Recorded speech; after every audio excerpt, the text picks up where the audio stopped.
It's Mike's job to make sure this segment does not go past 1:15. One of my favorite J. Cole stories is how he created the song Let Nas Down.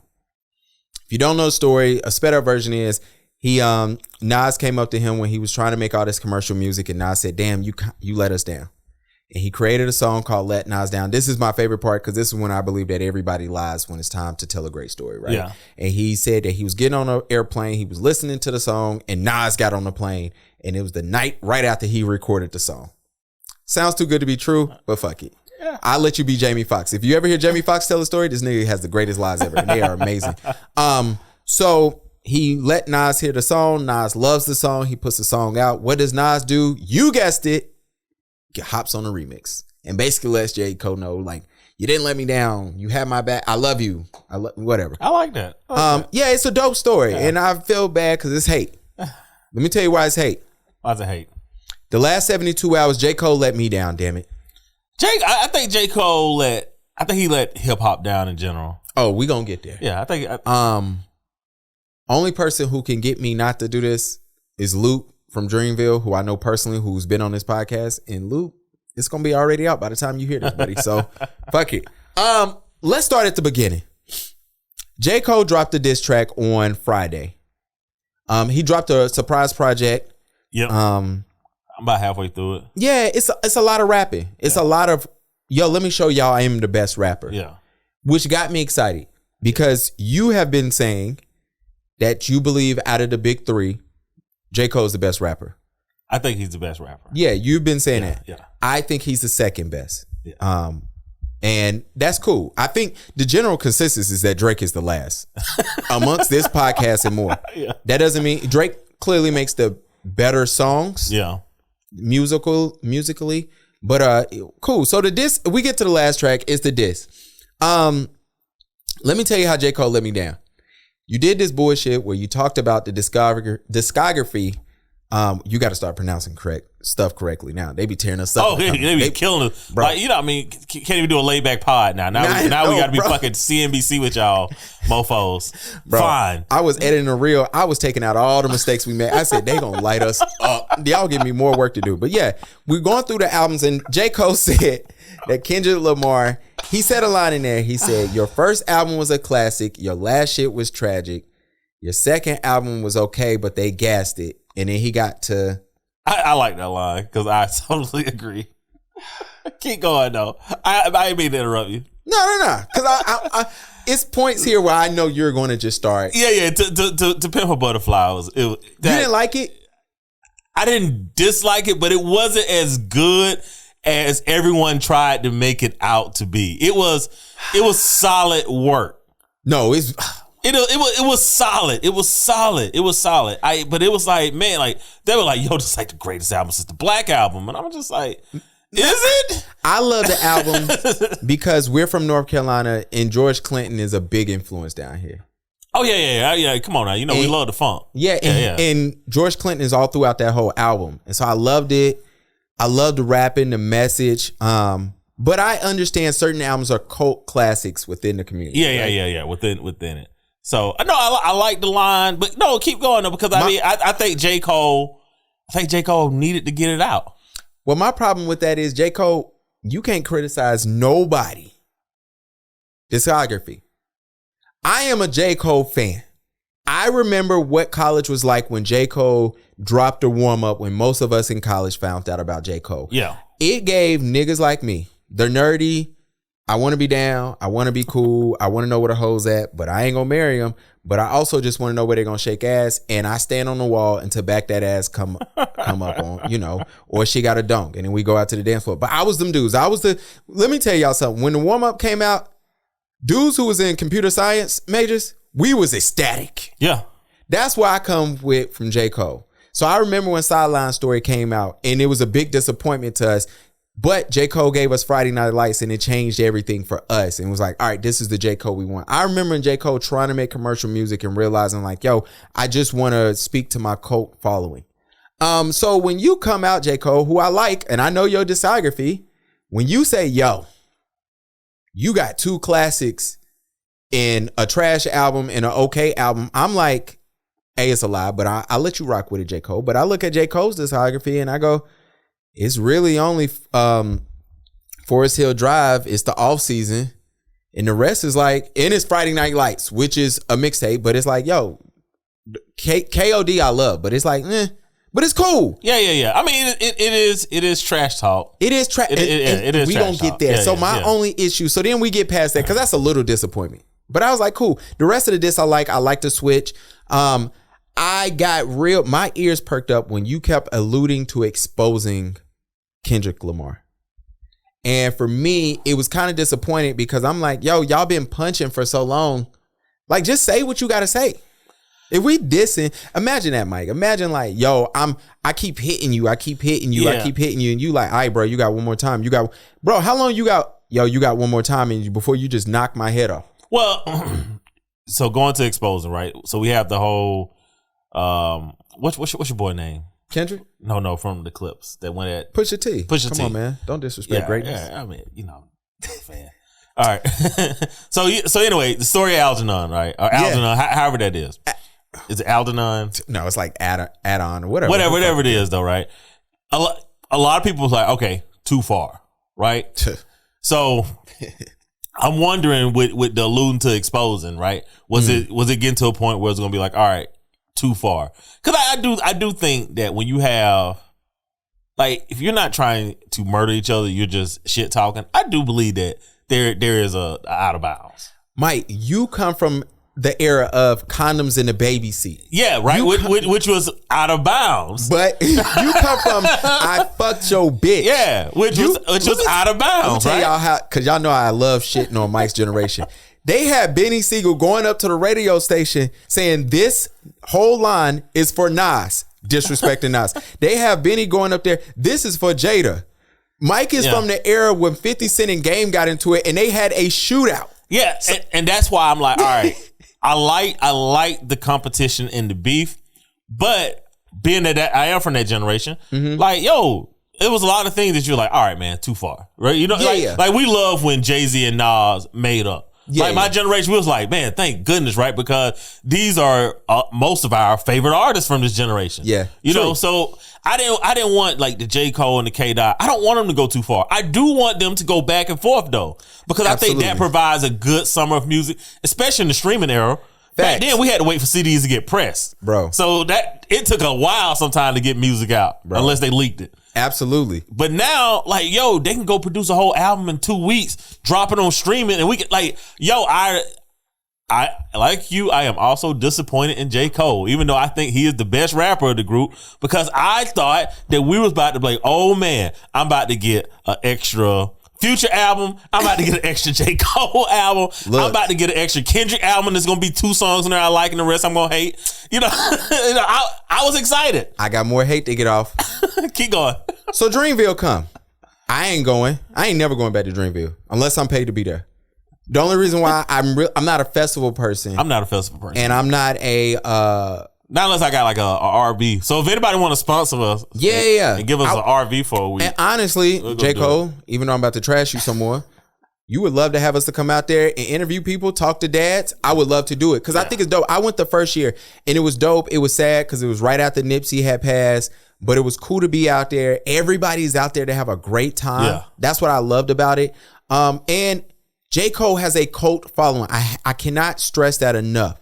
When people are out there, you're going to see the eccentric ladies, the ladies who you don't know if they wear deodorant, natural hair, but they got a good time. Everybody's smoking weed. Everybody's there to have a beautiful time. And y'all know the chicks I'm talking about. They wear natural deodorant. Let's put it like that. The artsy chicks. Yeah, you know, they really love, they love Erykah Badu, right? So it's a fun time. But that stream came up. And let me tell y'all something. I was looking forward to seeing my baby SZA. There's a picture of SZA that lives in this studio. It is the only picture that's up in the studio, and it's behind Mike. I have a picture of SZA in my studio, and it's been here for the last 2 studios. I love SZA. SZA did not make the stream. They were 3 hours behind, and SZA was not. So I was pissed. So I was excited the next day. Stream was working, but the mics didn't work. J. Cole is up there passing off mics to everybody. They going off stage, and I heard them tickets wasn't cheap. I went for free the first year, so I don't know. Yeah, the streaming. So, because after you had said that, 'cause I thought you was there when you was making comment. Oh yeah. So then I went to Twitter and then I started seeing like the different streams and stuff. I don't know who did that sound check. Like the whole sound company. Well, Kendrick Lamar did it. There's no way, bro. After J. Cole apologized to Kendrick, the mic started working. I think Kendrick was on the soundboard the whole night and said, "Nigga, until you get to my apology." If you watch the stream, you know exactly what I'm talking about. He got up there, his apology was clear. And then the mics worked for the rest of the night. Was a Kendrick fan? A Kendrick fan was working the soundboard. Bruh. That's a good chance. Because, I mean, most of your best sound engineers are from California. And you know what? I do got to give something. Nicki Minaj killed her set. I know a lot of people don't like Nicki. They think she messy. We can get to the girls later. Because they've been fighting for the last 48 hours. Yeah, Nicki's problematic in some places in life. Aren't we all? Aren't we all? But her set was beautiful. It was cool. She got hits.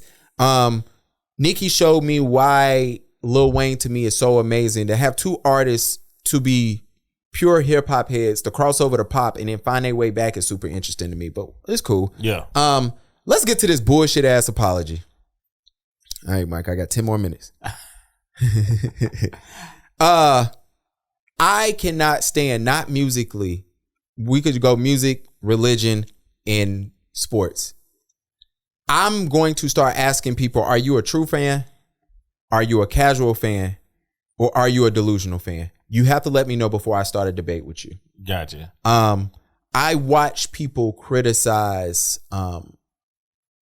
Caitlin Clark and Angel Reese for the last 2 months, and you realize, like, damn, you ain't never watched women college basketball, have you? No. And you can realize, you can show, people were shocked that South Carolina was there. And it was like, did you not know they was undefeated? And we're gonna get to sports a little bit, but it's like, oh, you might be just a casual fan, which I'm not arguing with you. I'm telling y'all, I saw a young lady brag about how her team was in the Final Four, and she did not know that there was a such thing called an NIT.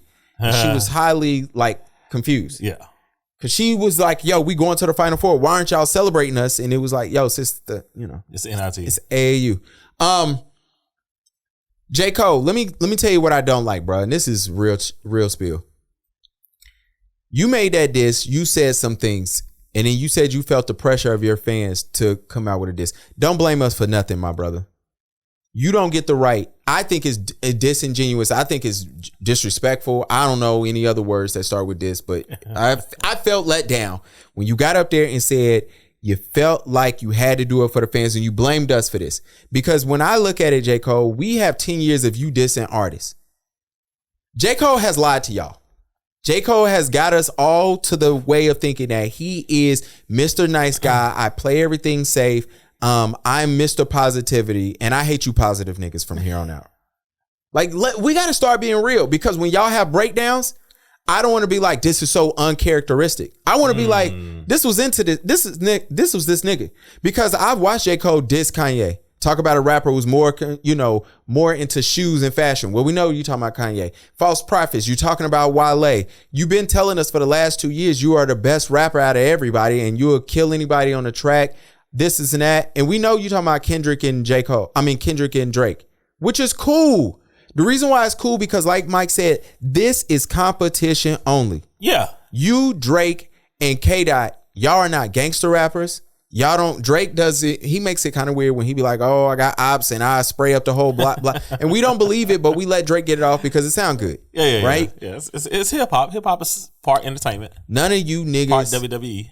None of you niggas is going to kill anybody. And as fans, we know this. And we was ready for the competition. Yeah, we was ready for the competition. And I don't want you to kill anybody. I don't like when rappers are, I don't want Dolph versus Gotti crew. I don't like that. I don't like that. Mm-hmm. You know what I'm saying? Because I like both artists. Why should I have to choose? Like, I want y'all, look, be mad at each other. Mm-hmm. Dislike each other, but leave each other alive. So no, I don't want that kind of beef.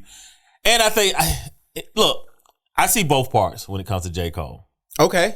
Break it down. And I'm not going to defend him, right? Because I think that's your boy. You got to. You can't talk to me about J. Cole no more. Yeah. No. Well. Yeah, I mean, because, in the sense of battle rapping, you made a rap and then you was like, yo, ain't sit well with my spirit.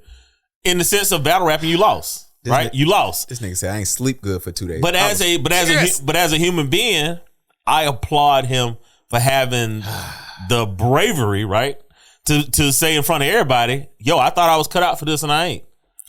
I'm not cut out for this. And you know what? I had a debate because now there's a casual fan, or she's a delusional fan. It's running on Facebook. It was like, why is the world so mad that J. Cole want peace? And I'm like, that's not what this is. No. Because he came in, he took a shot. He's been sending subliminals. They've been sending subliminals back. And it's cool. And I wanted them to be more direct. And I enjoyed the fact that I thought that they were going to be more direct. Mm-hmm. But, you know, as a man, if you do something and you're like, man, I did that. I gave in to the peer pressure. I don't think it was the fan, but I do think it was peer pressure in the industry. I think it was a lot of people group chat, texting, when you're going to do it. And for him to fall for the peer pressure and then like after he do it, be like, man, I shouldn't have did that. And I applaud him for walking it back. Like I think that probably was harder than to sit here and just be like, all right, I'm gonna do this, just because y'all want me to do it. I think walking it back is harder. Well, let me tell you what pissed me off about this walk back. Mike can say all that shit, and I'm gonna get mature at the end. When this nigga said, "Yo, send your best shot, I take it on the chin." Nah, bro, you don't get to do that. That was weird. I ain't gonna lie. That's weird. That was weird. And let me tell everybody what I mean by competition. Kendrick Lamar fans and J. Cole fans are probably 80% the same people. Yeah. We all know you don't go to a J. Cole concert, and I've been to several. I've taken pictures. The cover art I've already decided is going to be a picture I've taken of J. Cole. Sue me if you want. You can't because I own the photo. And the issue is nobody goes there. When you go to a J. Cole concert, niggas be in the crowd like, damn, you like Drake? That is a real thing. No, it's the same thing. What's funny is when I was overseas, I almost went to a Kendrick Lamar concert. You would have loved it. But it was too far away from where I was staying. I didn't feel like taking the train that late at night. But I almost went to Kendrick Lamar, and the tickets was like super cheap. Like I hate the way y'all do us in America. Oh, facts. The tickets were like $55, bro. Nah, bro. They're like 55. You're not getting that. And like the thing is, you go to a J. Cole concert, when somebody tell you they a Drake fan, you do side eye them and try to figure out what type of Drake fan. Are you new age? Are you old Drake? Or are you new Drake, right? That's funny. We got old Drake, old Kanye. Yeah. And then we got new Drake, new Kanye. And you never go to a J. Cole concert, somebody's like, yo, I was listening to Kendrick, and somebody go, oh no, they fans overlap. So we knew it was competition. If Kobe Bryant, if Shaq, if Dwayne Wade, if LeBron ever got to the biggest stage of their career and was like, yo, I quit, we have so much to say. Matter of fact, we do that with athletes all the time. No, we definitely do. That's why I feel the way that I do this. But let me tell y'all why I think J. Cole didn't sleep good. And I think I got 4 minutes. You over, but keep going. Yeah. You're over 4 minutes, but keep going. Absolutely. I did the math. That alluding that you was doing, that alluding to, I think that is you telling in your diss song, hey, I think that, don't make me say something. I think that alluding is why you didn't sleep good. I think that you telling us about his album and what you felt about him is low-key hate. Ooh. I think that J. Cole went home, slept on it, and realized that, yo, somebody who I've been propping up as my brother, I've been hating on secretly. And I think that didn't sleep well with his soul. And I think that is a great conversation that men has to have, is when you start seeing somebody who you believe you're on the same level of, start ascending, because no matter what you believe, Kendrick Lamar went to a level J. Cole never went to. Drake went to a level that neither one of them two went to, right? Yeah. Kendrick Lamar is very close. Kendrick Lamar is closer to Drake than J. Cole maybe to Kendrick. I don't know. That might be tough. But Kendrick went to all different levels. And J. Cole has been alluding to his whole career as like, when is it my turn? And it looked like these last 2 years, you was about to make it your turn. And this disc could have taken you there. But I think in the disc, your first thing was to show Kendrick like, yo, yeah, your first album was classic. Your second album, even though I was talking about how beautiful it was, how amazing it was, yo, I'm telling you right now, that shit was ass. I'm telling you, your third album was great. And I'm telling you, no matter what, I'm telling you, the last album that you just put out was trash. And I think that hurts. Like, as a man, you got to realize, like, damn, have I been hating on my homie? Like, and did I accidentally tell the world that? Well, I still like a good battle rap. So I hope K-Dot comes out. And oh, yeah. Future drop in 2 days. I hope he comes out 2 more times and makes J. Cole responding. I know J. Cole said this shit with his spirit, but nah, I want you in this fight, bro. I'm sorry. Me too. I want you in the fight, so nah, you don't get off that easy. And last thing before I move on, J. Cole, you don't get to be number one. You ain't fighting for number one no more. It's a 2-man race, bro. And I feel bad, but J. Cole, if you want to be Tim Duncan, dog, that's what you just put yourself at. Yeah. Tim Duncan's a top 10 all-time player, man. Tim Duncan is a top 10. He's in my top 5. You know, for a lot of people. So but there's a difference between, we all forget, but Kobe, Shaq, and Tim Duncan all played at the same time. Yeah. Tim Duncan has very similar stats to Shaq. Outside of points, you know what I'm saying? They're very similar. Tim Duncan, outside of points, have very similar stats to Kobe as far as like defensive teams, all-star, stuff like that, right? But when we asked who era it was, we have never said it's Tim Duncan's era. No, never. We never said it. We got so far away from that we started overlapping Kobe and LeBron's era, right? But Tim Duncan is still a top 5 player. He's still he's still in some lists, especially lists before Kobe suddenly left us. Tim Duncan is always ranked higher than Kobe. You know what I'm saying? And it sucks. It's interesting, rather. But yeah, J. Cole, you just Tim Duncan right now. Nothing wrong with that. You know what I'm saying? Yep. I just thought it was corny. And J. Cole, you let me down. But, you know, it won't be the first or last time. What's that shit say we got to talk about now? Oh, my favorite part.